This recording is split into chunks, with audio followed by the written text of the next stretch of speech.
School threats now that have popped up in a number of Middle Tennessee school districts in the past few weeks. This morning we learned how officers inside schools and buildings are working to deal with these. Nikhil is over at the Metro Nashville School Board headquarters and talking about a school threat here in this area last week.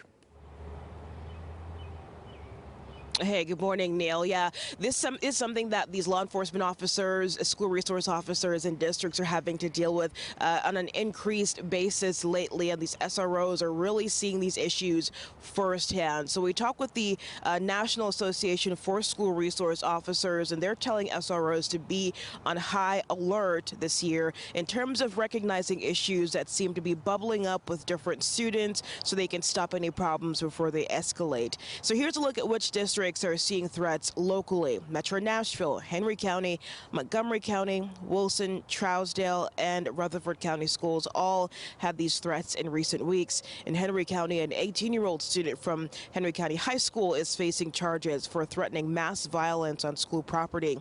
Administrators and SROs learned about verbal threats and took immediate action. It's something Mo Kennedy says SROs are always looking out for across the country.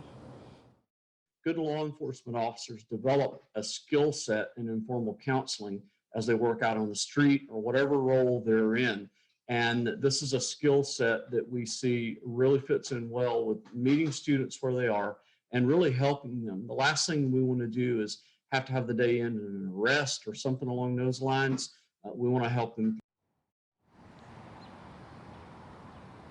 And this is something that we're also seeing again here in Middle Tennessee, but we're not seeing any reports of injuries so far as a result of these threats. But we do want to let you know that law enforcement are reminding parents and students that charges can be filed if these threats are made and they figure out who is behind these threats. Reporting live in Nashville, Nikhil Smith, News 2.